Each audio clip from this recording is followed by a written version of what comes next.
Selamat datang di tutorial integrasi sistem OSS RBA dengan AMDAL.NET.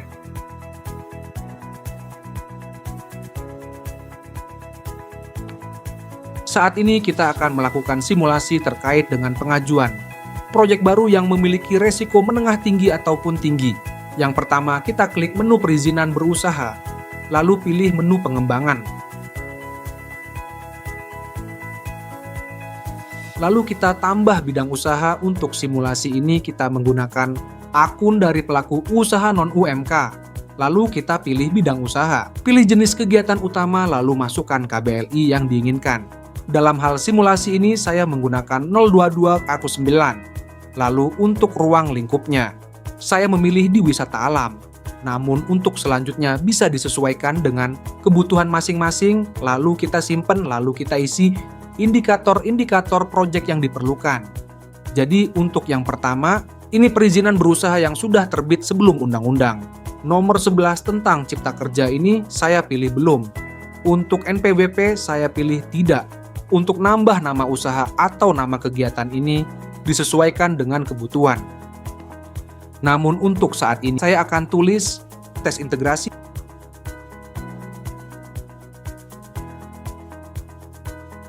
Lalu untuk lokasi usaha yang sama, saya pilih tidak. Dan untuk lokasi kegiatan usaha ini, saya coba untuk pilih di hutan. Dan belum memiliki PPK, jenis perizinannya adalah pemanfaatan. Lalu jenis pemanfaatan baru untuk lokasi usaha ini disesuaikan saja, namun saya pilih di 9 meter. Persegi belum memiliki bangunan. Tidak memerlukan bangunan dan tidak berada di dalam lintas provinsi, kabupaten atau kota. Untuk alamat disesuaikan. Saya pilih di Jawa Tengah. Untuk provinsi, untuk kabupaten kota, saya pilih di Banyumas. Untuk kecamatan, di Baturaden. Untuk desa, di Karang. Untuk kode pos bisa diisi sesuai dengan lokasi yang telah dipilih. Apakah merupakan proyek strategi nasional? Selanjutnya, pengisian investasi, total nilai investasi. Dalam hal ini saya contohkan di investasi lain berada di 1 miliar dan modal kerja 3 bulan di 100 juta. Lalu kita klik tombol validasi resiko, maka akan keluar untuk tingkat resiko. Kegiatan usaha adalah menengah tinggi. Untuk ini saya coba deskripsi kegiatan. Usahanya berada di Taman Nasional. Jangka waktu produksi ada di Desember, yang berarti kegiatan usaha ini belum berjalan. Lalu untuk tenaga kerja laki-laki ada di 6, dan sisanya untuk daftar produk dan jasa perlu disesuaikan dengan KBLI, sesuai dengan yang dipilih.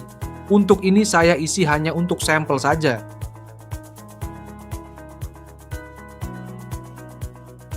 Lalu selesai, kita lanjutkan ke proses berikutnya.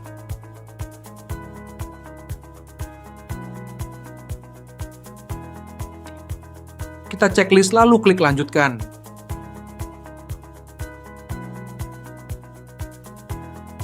Setelah dari sini, pelaku usaha akan diarahkan untuk melakukan pemenuhan persyaratan untuk izin tata ruangnya sesuai dengan izin lokasi usaha yang dipilih, baik itu hutan, darat, ataupun laut.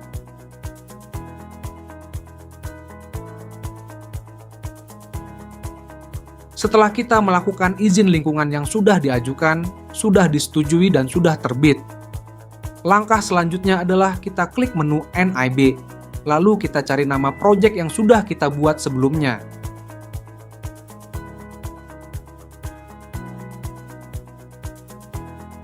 Setelah itu, kita akan lakukan proses berizin berusaha.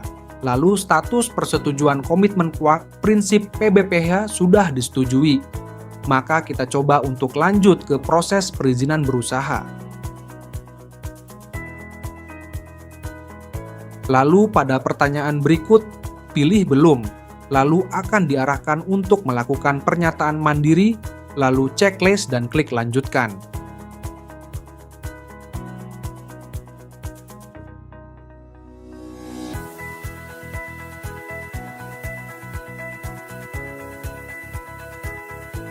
Berikut adalah hasil dari cetakan NIB yang sudah dilakukan.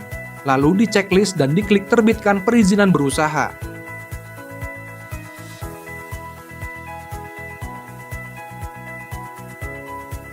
Selanjutnya, setelah kita menerbitkan NIB, lalu pada status kegiatannya akan otomatis terupdate. Lalu selanjutnya adalah pilih menu pemenuhan persyaratan. Lalu carikan izin proyek yang sudah diterbitkan sebelumnya. Lalu selanjutnya adalah pilih menu pemenuhan persyaratan. Lalu carikan izin proyek yang sudah diterbitkan sebelumnya.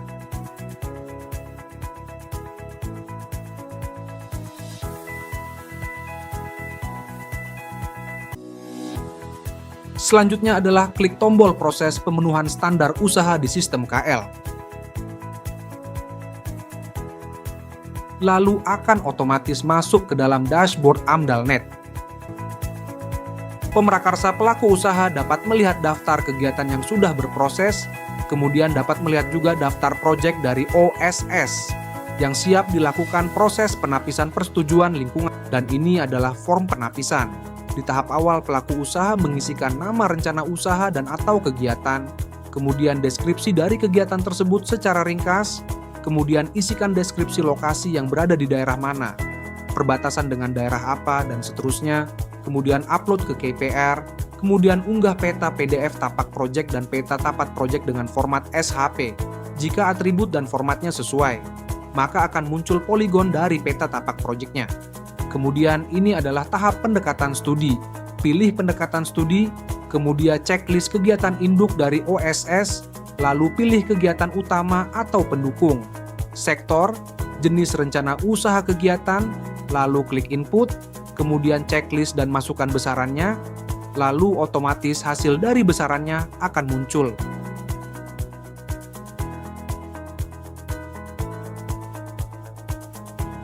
Selanjutnya klik simpan, lalu kegiatan tersebut sudah berhasil dibuat. Lalu klik kegiatan, pilih detail penapisan, kemudian cetak PDF hasil penapisan tersebut. Selanjutnya membentuk tim penyusun. Pada kegiatan yang sudah kita buat, diklik, lalu pilih tim penyusun. Selanjutnya masukkan nama penyusun yang ingin Anda berikan penugasan untuk menyusun dokumen UKL-UPL, AMDAL, atau SPPL apabila sudah. Klik simpan. Selanjutnya adalah publikasi pengumuman. Pada kegiatan diklik, lalu pilih publish, masukkan dampak potensial, tanggal dimulainya SPT, nama dan alamat penerima SPT tersebut.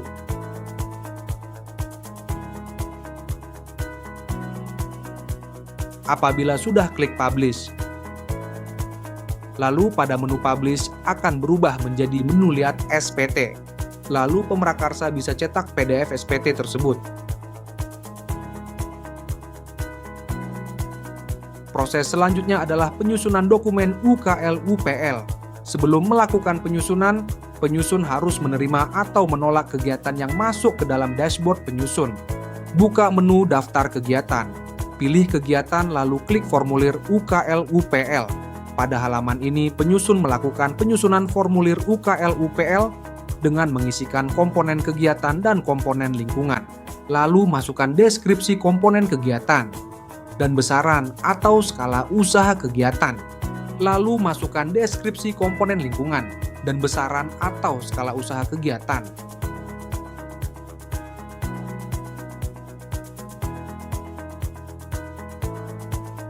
Selanjutnya, inputkan kembali data-data yang sudah diinputkan di atas, sesuai dengan penginputan komponen kegiatan dan lingkungan. Lalu pada komponen kegiatan, masukkan kembali deskripsi dan skala besarannya.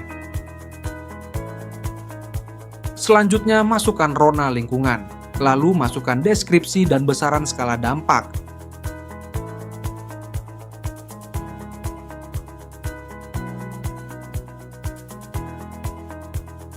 Lalu masukkan jenis dan besaran dampak yang tadi sudah diinputkan pada bagian identifikasi komponen kegiatan dan komponen lingkungan.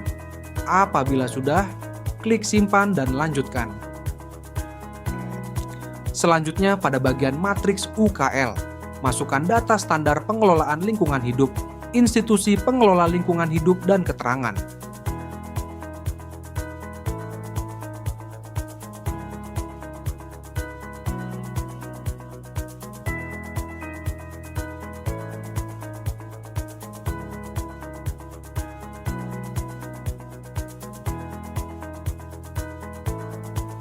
Lalu pada bagian matriks UPL, data yang diinputkan sama dengan matriks UKL.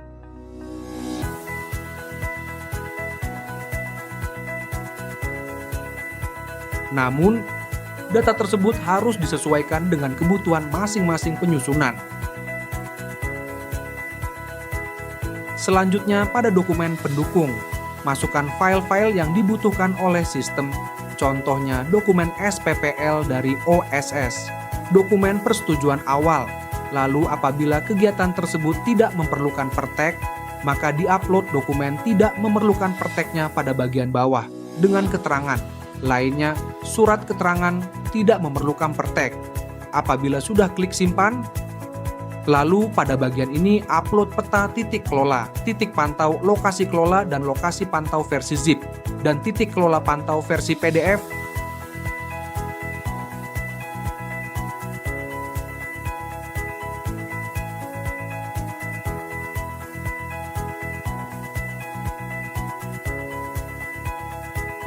Apabila sudah, klik tombol unggah peta.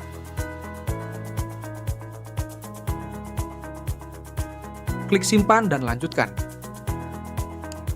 Selanjutnya ini adalah halaman untuk memeriksa kembali workspace yang dihasilkan dari penyusunan formulir dan matriks UKL-UPL sebelumnya.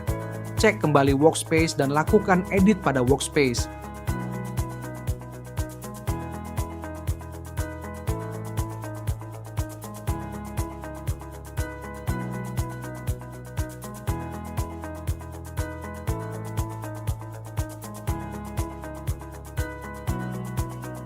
Apabila sudah klik save dan kembali ke halaman submit dokumen ke Pemrakarsa. Sebelum disubmit, masukkan pesan terlebih dahulu untuk Pemrakarsa.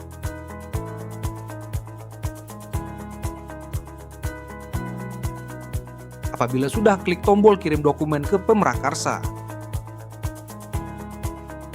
Selanjutnya, Pemrakarsa membuka kembali kegiatan yang tadi sudah dilakukan penyusunan oleh tim penyusun. Lalu klik dokumen UKL-UPL. Lalu lakukan pengecekan pada hasil workspace penyusunan formulir dan matriks UKL-UPL. Apabila sudah sesuai, balik ke halaman dokumen UKL-UPL. Apabila sudah sesuai, klik tombol submit, lalu masukkan nomor tanggal dan upload file surat permohonan. Lalu klik kirim dokumen ke Kepala Sekretariat.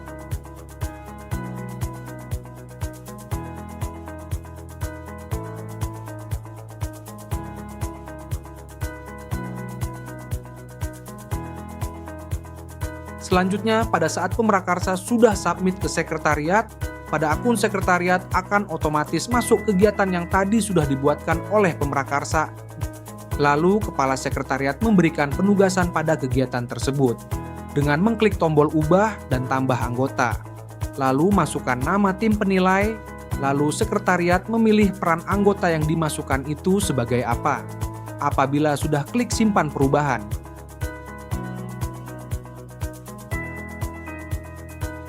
selanjutnya, tim operator atau anggota validator administrasi melakukan uji administrasi dokumen tersebut dengan mengecek per masing-masing dokumen yang sudah diinputkan oleh Pemrakarsa dan penyusun.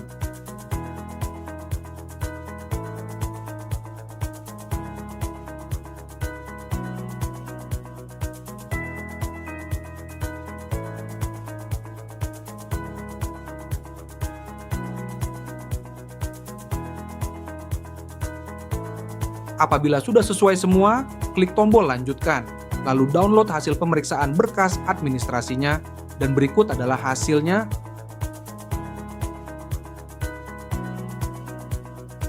Setelah melakukan uji berkas administrasi, selanjutnya PJM yang sudah ditugaskan oleh Kepala Sekretariat melakukan menjadwalan rapat dengan memasukkan tanggal, waktu, zona waktu, tempat, dan file undangan rapat. Dan apabila sudah klik simpan jadwal rapat, lalu masukkan daftar lampiran undangan.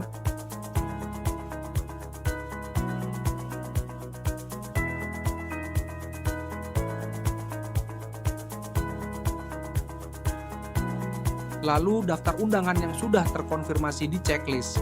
Lalu lakukan kirim undangan rapat sampai statusnya berhasil terkirim. Selanjutnya, PJM melakukan pemeriksaan workspace dan memberikan SPT pada workspace.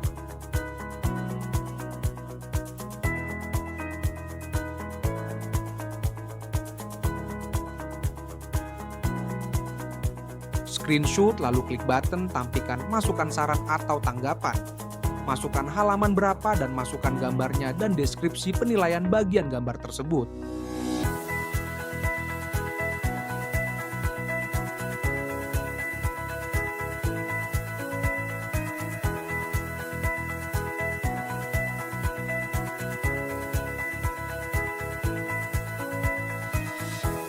Lakukan yang sama sampai selesai. Apabila sudah di-save,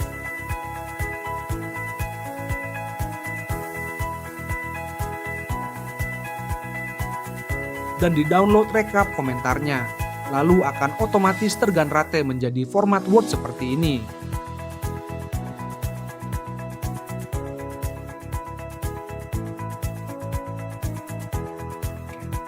Setelah melakukan undangan rapat dan penilaian workspace, selanjutnya PJM melakukan input berita acara yang di dalamnya terdapat daftar hadir dan ringkasan berita acara kesepakatan rapat asistensi perbaikan dokumen.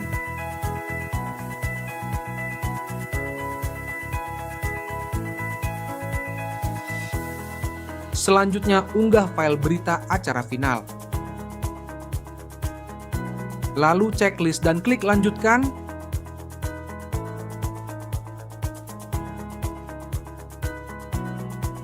Berikut adalah dokumen hasil pemeriksaan perbaikan dokumen UKL-UPL final. Selanjutnya, PJM melakukan drafting SK pada menu semua kegiatan. Lalu inputkan RPD, nota dinas, SK batang tubuh.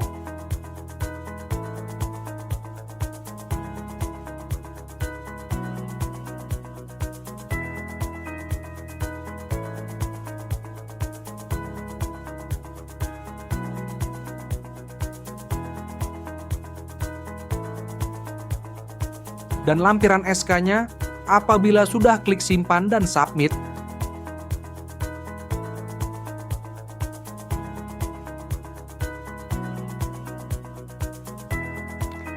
terakhir pada halaman penerbitan PKPLH ini, PJM harus menginput nomor, judul perihal, tanggal, dan dokumen persetujuan lingkungan finalnya.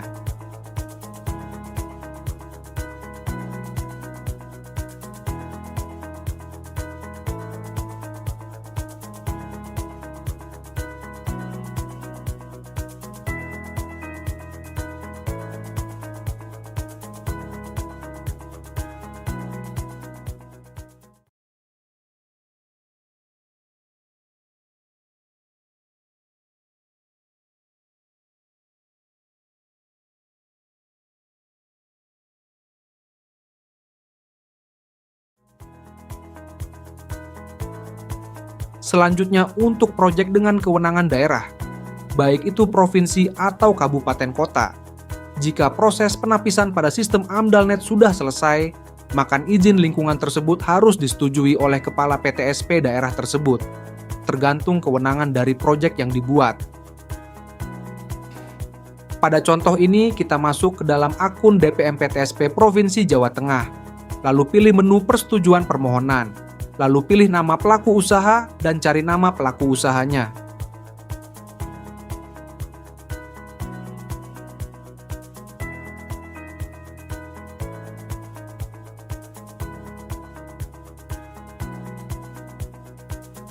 Lalu akan muncul kegiatan yang sudah melalui proses AMDALNet, dan perlu diperhatikan bahwa izin lingkungan yang masuk ke dalam akun kepala PTSP itu memiliki SLA atau jangka waktu verifikasi persetujuan lingkungan.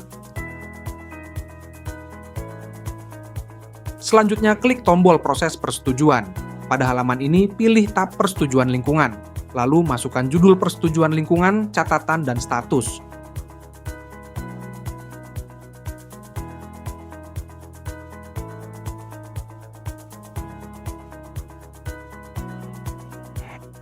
Lalu di checklist, dan klik tombol proses permohonan.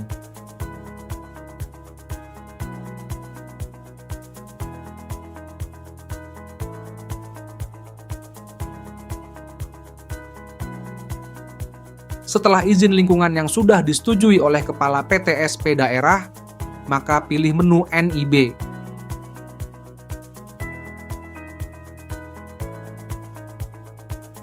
Lalu cari proyek yang sudah disetujui. Setelah muncul kegiatannya, klik unduh persetujuan PKPLH.